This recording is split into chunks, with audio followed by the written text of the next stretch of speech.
क्या मनुष्य सचमुच अपने कर्मों का स्वामी है, या फिर वो स्वयं अपने ही बनाए कर्म चक्र का बंदी बन चुका है? पिछले भाग में हमने देखा था कि मनु और श्रद्धा पहुँचे हैं वहाँ उस मधुर लोक में जो भावों, इच्छाओं और माया से निर्मित है, जहाँ जीवन चारों ओर केवल रस ही रस से स्पंदित है। लेकिन क्या केवल भावना ही जीवन है? क्या मनुष्य केवल सौंदर्य, संगीत और अनुभूतियों में जी सकता है? सोचने की बात है। लेकिन आज मनु पहुंच रहे हैं एक बिल्कुल भिन्न लोक में, और ये है कर्मलोक। एक ऐसा संसार जहाँ विश्राम नहीं है, जहाँ मनुष्य निरंतर भाग रहा है कुछ पाने के लिए, कुछ बनने के लिए, और शायद स्वयं से दूर जाने के लिए। रहस्य सर्ग के इस भाग में प्रसाद जी हमें दिखाते हैं मानव सभ्यता का वो चेहरा जहाँ कर्म प्रगति भी बनता है और कर्म बंधन भी बनता है। तो आइए प्रवेश करते हैं इस श्यामल कर्मलोक में। मनु यह श्यामल कर्मलोक है, धुंधला कुछ कुछ अंधकार सा, सघन हो रहा अविज्ञात यह देश, मलिन है धूम धार सा। मनु यह श्यामल कर्मलोक है, धुंधला कुछ कुछ अंधकार सा, सघन हो रहा अविज्ञात यह देश, मलिन है धूम धार सा। तो पिछली बार हमने जहाँ छोड़ा था वो बिंदु यही था। श्रद्धा ले आई है उन्हें इस श्यामल लोक में, और मनु जानते नहीं कि वो कहाँ है। उनके प्रश्न का ही उत्तर है, क्योंकि उन्होंने पूछा था कि हे श्रद्धे, तुम कहाँ ले आई हो मुझे? सुंदर तो है ये लोक, लेकिन ये है कौन सा लोक? तो श्रद्धा उत्तर देते हुए उनसे कहती है कि हे मनु, ये श्याम वर्ण वाला लोक, श्यामल लोक, ये कर्म लोक है, क्रिया का लोक है। कुछ अस्पष्ट सा अवश्य दिखाई दे रहा है, कुछ अंधेरे के समान, कुछ काला काला सा दिखाई देता है। घना होने के कारण ये बहुत ही अपरिचित सा लग रहा है, और ये देश ऊपर उठते धुएं की रेखा के समान मैला सा भी है, धूम धार सा, धुएं की धार जैसा। लेकिन ये कर्म प्रधान संसार है, इसीलिए ये धुंधला है, अशांत है और अनिश्चित है। श्यामल यहाँ केवल रंग नहीं है, ये संकेत है उस मानसिक अवस्था का जहाँ स्पष्टता खो जाती है। क्या करूँ, क्या ना करूँ, जाऊँ तो कहाँ जाऊँ? मनुष्य कर्म तो करता है, पर उसे पता नहीं होता कि वो क्यों भाग रहा है। आधुनिक जीवन की यही ट्रेजेडी है। गति है, उपलब्धियां हैं, सब कुछ है, लेकिन भीतर फिर भी एक धुंध जमी हुई है। कर्म चक्र सा घूम रहा है, यह गोलक बन नियति प्रेरणा, सबके पीछे लगी हुई है, कोई व्याकुल नहीं ऐशना। कर्म चक्र सा घूम रहा है यह गोलक बन नियति प्रेरणा, सबके पीछे लगी हुई है, कोई व्याकुल नई ऐशना, नई इच्छा। तो ये गोला क्या है? कर्म चक्र सा घूम रहा है यह गोलक, जो प्रकृति की प्रेरणा बनकर, अर्थात प्राकृतिक शक्ति के निर्देश के अनुसार कर्मों के फेर में डाले हुए है। इन सब के पीछे कोई ना कोई नई इच्छा लगी रहती है, जो इन्हें हर घड़ी कर्मों में जोते रहती है, उन्हें विकल बनाए रहती है। तो कर्म की स्थिति अस्पष्ट होती है। एक दृष्टि से यदि वो उचित होता है तो किसी दूसरे की दृष्टि से वही कर्म अनुचित हो जाता है। पुनः प्रत्येक व्यक्ति कर्म करके उसके फल की आशा रखता है, जो कि अनिश्चित होता है। कुछ लोग अंधे होकर यंत्र के रूप में कर्म में लगे रहते हैं, इसलिए उसका स्वरूप श्यामल बतलाया गया है, धुंधला बतलाया गया है। और ऐषणा, ऐषणा यानी इच्छा, ऐषणा प्रधान रूप से 3 मानी गई है। लोकैषणा, वित्तैषणा और पुत्रैषणा। तो पहली में यश की इच्छा होती है, दूसरी में धन की इच्छा होती है और तीसरी ऐषणा में संतान की इच्छा होती है। परंतु इनके अतिरिक्त भी प्रतिष्ठा, विलास आदि तरह तरह की और भी इच्छाएं होती हैं, और वो इच्छाएं हमारे भीतर ऐसे कुलबुलाती रहती हैं, एक पूरी होती है तो दूसरी उभर आती है। इसीलिए ऐषणा को यहाँ पे व्याकुल बतलाया गया है। पूरा संसार एक मशीन की तरह घूम रहा है। नियति प्रेरणा, एक बहुत ही गहरा शब्द प्रयोग किया है कि मनुष्य सोचता तो है कि वो स्वतंत्र है, लेकिन वास्तव में ऐसा कुछ नहीं है। नियति है, प्रारब्ध कर्म है, इच्छाओं, सामाजिक दबावों, भय और महत्वाकांक्षाओं से संचालित रहता है। हम दौड़ रहे हैं, लेकिन प्रश्न ये है कि ये दिशा किसने तय की है। श्रममय कोलाहल, पीड़नमय विकल प्रवर्तन महायंत्र का, क्षण भर भी विश्राम नहीं है, प्राणदास है क्रिया तंत्र का। श्रममय कोलाहल, पीड़नमय विकल प्रवर्तन महायंत्र का, क्षण भर भी विश्राम नहीं है, प्राण दास है क्रिया तंत्र का। श्रद्धा यहाँ पे क्रिया लोक की विशेषताएं बताते हुए कहती है मनुष्य कि इस लोक में हर घड़ी ये करो वो करो, ये श्रम संबंधी एक जनघोष सा होता रहता है। बड़ी बड़ी मशीनें अधीर होकर चलाई जाती हैं, जिनको चलाने के प्रसंग में दूसरे लोगों को सताया जाता है। यहाँ कर्म करते हुए प्राणी क्षण भर के लिए भी नहीं रुकते कि शांति के साथ हल्के हो जाएं, सुख की सांस ले सकें। निरंतर किए जाते हुए कर्मों के प्रपंच का दास बन गया है मनुष्य, चाह कर भी कर्म को छोड़ नहीं सकता। तो श्रममय कोलाहल इस आधुनिक सभ्यता का चित्र ही तो है, क्योंकि हर ओर शोर, व्यस्तता, उत्पादन, संघर्ष दिखाई देता है, लेकिन शांति कहीं दिखाई नहीं देती। प्राण दास है क्रिया तंत्र का। क्या अद्भुत पंक्ति है कि मनुष्य अब कर्म का स्वामी नहीं, उसका दास बन गया है। भाव राज्य के सकल मानसिक सुख यूं दुख में बदल रहे हैं, हिंसा गर्वोन्नत हारों में ये अकड़े अणु टहल रहे हैं। भाव राज्य के सकल मानसिक सुख यूं दुख में बदल रहे हैं, हिंसा गर्वोन्नत हारों में ये अकड़े अणु टहल रहे हैं। तो आगे कहती है श्रद्धा उसी क्रियालोक की विशेषताएं बताते हुए कि इस प्रकार भावलोक में जो मन के अनुराग आदि सुख थे हमारे भीतर के, वो भी इस लोक में अब दुख में परिवर्तित होते जा रहे हैं, क्योंकि अनछुआ तो मन भी नहीं रहा कर्म से। यहाँ के परमाणु बड़े बड़े भीषण अस्त्र शस्त्रों का निर्माण करके उनसे अधिक से अधिक हिंसा करने में, समर्थ होने में, अभिमान से ऊंची गर्दनों में पड़ी विजय की मालाओं में अकड़ कर विचरते हैं। जितनी शक्ति जिसके पास, उतनी ही अकड़ है उसकी।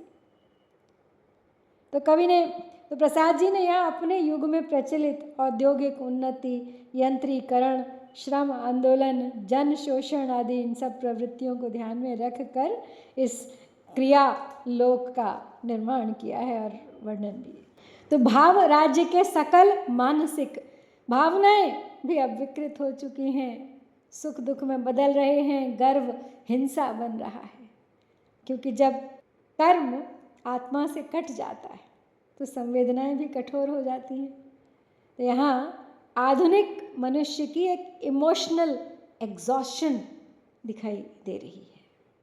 ये भौतिक सदेह कुछ करके जीवित रहना यहाँ चाहते, भाव राष्ट्र के नियम यहाँ पर दंड बने हैं सब कराहते। तब उसी क्रियालोक का वर्णन चल रहा है निरंतर। आगे कहती है श्रद्धा के इस लोक में रहने वाले ये प्राणी 5 भूतों यानी पृथ्वी, जल, अग्नि, वायु और आकाश से मिलकर बने और अपने इस स्थूल शरीर से यहाँ कुछ न कुछ कर्म करते हुए ही जीना चाहते हैं। भावलोक में जो नियम थे, भावना आदि, वे यहाँ दंड बन गए हैं, जिनके कारण सब दुख के मारे हाहाकार करते दिखाई देते हैं। भावलोक में तो इच्छा से नियम या आचार की मर्यादाएं बनाई जाती हैं, लेकिन क्रियालोक में उनका पालन वर्जित हो जाता है, क्योंकि मनुष्य अब केवल अपना अस्तित्व बचाने में लगा है, उसे विश्वास नहीं रहा। इसीलिए वो संग्रह करता है, सुरक्षा चाहता है, नियम बनाता है, दंड देता है और भय आधारित एक सभ्यता धीरे धीरे इस तरह से जन्म लेती है। करते हैं संतोष नहीं है जैसे कशाघात प्रेरित से, प्रतिक्षण करते ही जाते हैं भीति विवश ये सब कंपित से। करते हैं संतोष नहीं है जैसे कशाघात प्रेरित से, प्रतिक्षण करते ही जाते हैं भीति विवश ये सब कंपित से। तो ये लोग श्रम करते रहते हैं परंतु उससे संतुष्टि नहीं मिलती। जैसे घोड़ा चाबुक के प्रहार से चलने को विवश है, दौड़ता है, भागता है, डर कर कांपता हुआ, रुक नहीं सकता। इसी प्रकार यहाँ के निवासी भी बलपूर्वक लगाव से श्रम करते ही जाते हैं, रुकने का नाम नहीं लेते। एक बड़े ही अनंत असंतोष का संसार है ये। मनुष्य लगातार कार्य कर रहा है पर संतुष्टि नहीं मिलती। कशाघात प्रेरित, जैसे कोई चाबुक मार रहा हो। आधुनिक जीवन का सबसे बड़ा संकट यही है कि हम रुक नहीं पाते। नियति चलाती कर्म चक्र यह, तृष्णा जनित ममत वासना, पाणिपादमय पंचभूत की यहाँ हो रही है उपासना। नियति चलाती कर्म चक्र यह, तृष्णा जनित ममत्व वासना, पाणिपादमय पंचभूत की यहाँ हो रही है उपासना। तो श्रद्धा आगे बताते हुए कहती हैं उसी कर्मलोक के बारे में कि इन क्रियाओं के निरंतर चलते पहिए को प्रकृति ही आगे बढ़ाती है। तात्पर्य यह है कि नियति की शक्ति से यह क्रियाचक्र निरंतर स्वयं घूमता रहता है। यहाँ के प्राणियों के हृदय में बहुत अधिक लोभ आ गया है, जिसके कारण वो पदार्थों पे अपना प्रभुत्व जमाने की भावना लिए संग्रह करते रहते हैं। इस लोक में हाथ पैरों वाले पंच भौतिक शरीर की ही पूजा होती है। तात्पर्य है कि आत्मा तथा हृदय की उपेक्षा करके केवल शरीर को पुष्ट करने, सजाने और तृप्त करने पर ही बल दिया जाता है। तो कर्म का मूल कारण क्या है? तृष्णा और ममता। तो यहाँ प्रसाद जी बताते हैं कि कर्म स्वयं बुरा नहीं होता, लेकिन तृष्णा जनित कर्म बंधन बन जाता है। पंचभूतों की उपासना, भौतिकता की पूजा। मनुष्य आत्मा नहीं बल्कि शरीर केंद्रित हो जाता है। मन ही मन कुछ मानता है, लेकिन उसके शरीर की दिशा कुछ और ही है।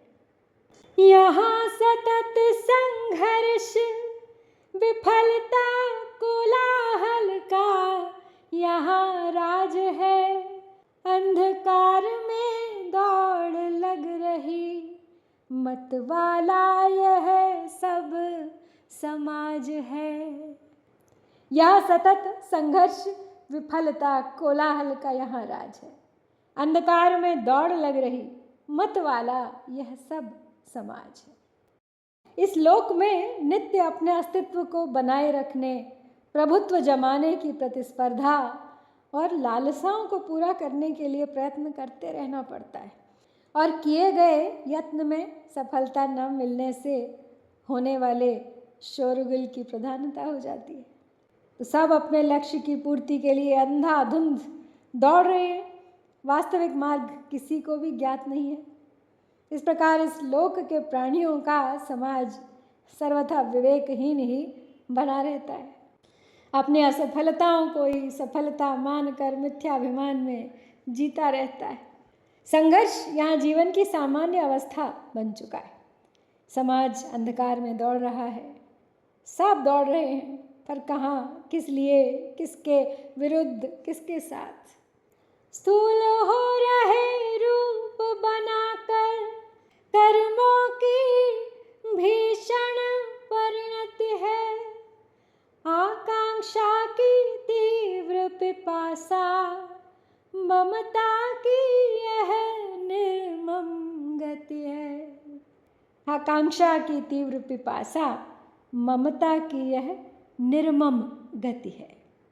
इस लोक के प्राणी मूलतः सूक्ष्म होने पर भी भांति भांति के रूप धारण करके मासल या पार्थिव बन रहे हैं। इन्हें अपने किए कर्मों का भयंकर परिणाम भोगना पड़ता है। विविध पदार्थों की लालसा रूपी प्यास प्रबल होकर इन्हें सताती रहती है, वो कभी शांत नहीं होती है। तात्पर्य यह है कि लोगों में जो सभी पदार्थों को छिपाकर अपने अधिकार में रखने की भावना है, उसके कारण इनकी महत्वाकांक्षा कभी शांत नहीं होती, बल्कि बढ़ती ही जाती है, और अधिक और अधिक, और लाओ और लाओ।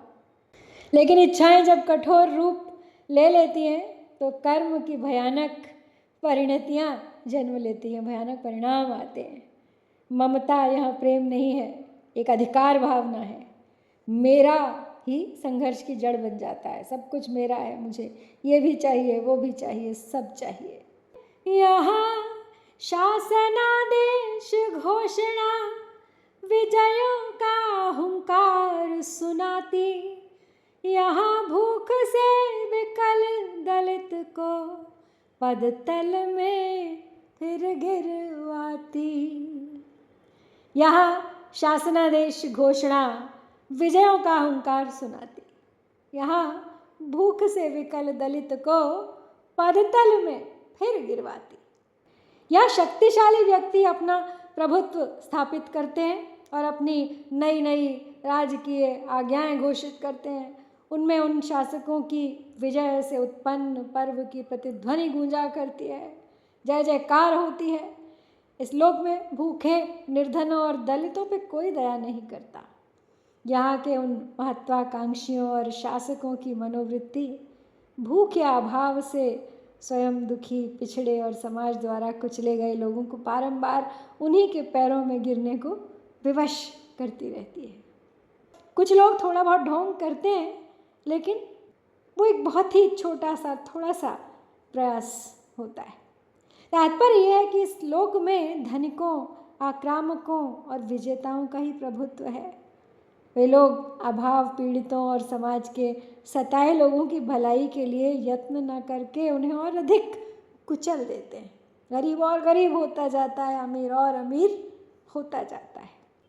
तो प्रसाद जी ने यहाँ पे वर्तमान युग के पूंजीपतियों की धन लिप्सा, औद्योगिक क्रांति, सुख साधनों का मुट्ठी भर लोगों के पास केंद्रित हो जाना, अधिनायक तंत्र और समृद्धि के बढ़ने पर भी निर्धनों की दशा में और अधिक गिरावट की ओर संकेत किया है। यहाँ शासनादेश क्या है? ये कुछ और नहीं, सत्ता और भूख का द्वंद्व है। ऊपर विजय घोष है, सत्ता है, अहंकार है, और नीचे भूख है, दलन है, पीड़ा है, आंसू हैं। सभ्यता जितनी विकसित होती है, असमानता भी उतनी ही गहरी होती जाती है। यहाँ लिए दायित्व कर्म का उन्नति करने के मत वाले जला जला कर फूट पड़ रहे, ढुल कर बहने वाले छाले। यहाँ लिए दायित्व कर्म का उन्नति करने के मत वाले जला जला कर फूट पड़ रहे, ढुल कर बहने वाले छाले।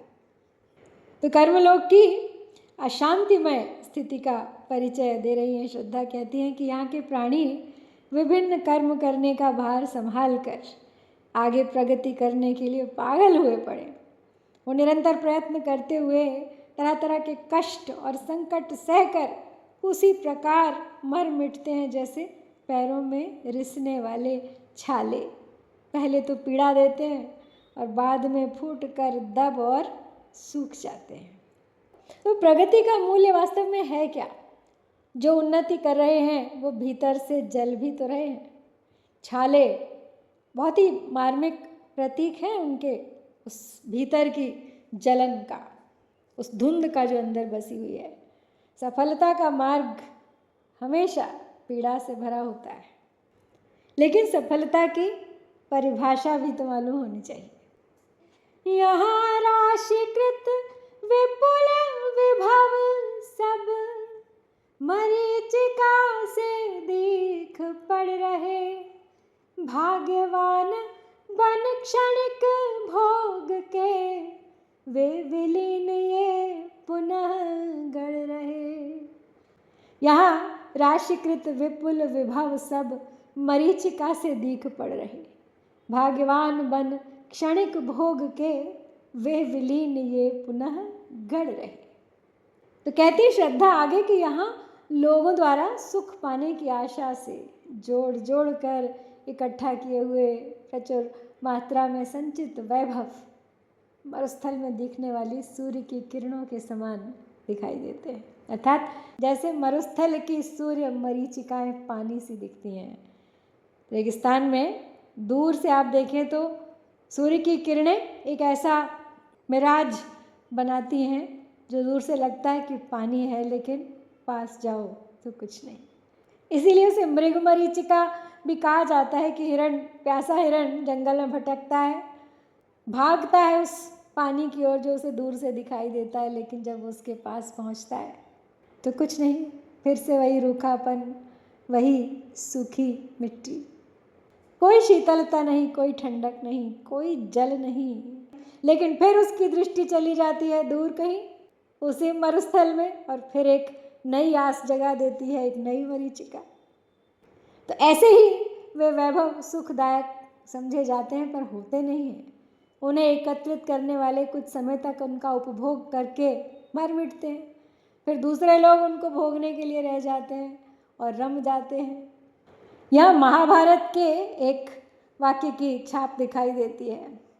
अहन्यहनि भूतानि गच्छन्ति यमालयम शेषा जीवितुमिच्छन्ति किमाश्चर्यम् अतः परम। अर्थात यहाँ पे प्राणी नित्य यमलोक की यात्रा करते हैं, मतलब स्वर्ग नरक सब यही है, लेकिन फिर भी लोग उससे कुछ सीखते नहीं हैं, फिर भी इस जीवन को जीने की लालसा अपने मन में रमाए रहते हैं। धन और वैभव की मरीचिका है, भागते हैं जिसके पीछे सब, क्षणिक सुख मिलता है फिर सब मिट जाता है। यही संसार का चक्र है, संग्रह, उपभोग, विनाश और फिर पुनर्निर्माण, और फिर से वही संसार चक्र। तो ये था कर्मलोक, जिसकी कुछ झलक हमने आज देखी है। अभी और बाकी है एक ऐसा संसार जहाँ मनुष्य निरंतर कर्म कर रहा है पर भीतर कहीं थका हुआ है, जहाँ प्रगति है पर शांति नहीं है, जहाँ उपलब्धियाँ हैं पर संतोष नहीं है। तो प्रसाद जी यहाँ केवल समाज का चित्र नहीं बना रहे हैं, बल्कि वो हमें ही हमारा प्रतिबिंब दिखा रहे हैं। सोचने की बात है, क्या हम भी इसी कर्म चक्र में बंधे हुए हैं? अवश्य। क्या हमारी दौड़ सचमुच हमें कहीं पहुंचा रही है, या हम केवल चलते जा रहे हैं? अगले भाग में और आगे चलेंगे, मनु श्रद्धा के माध्यम से इस रहस्य को और अधिक गहराई से समझने का प्रयास करेंगे, और उनके साथ साथ हम भी दोहराएंगे हमारे अपने ही संघर्ष की कहानी, जिसे हम जी रहे हैं रोज। तो चलिए आज आपको इसी विचार के साथ यहाँ छोड़ती हूँ। शीघ्र लौटूंगी अगले अध्याय के साथ, आज ही के दिन, अगले सप्ताह, और बढ़ाएंगे इसी प्रसंग को आगे। जय शंकर, जय भारत।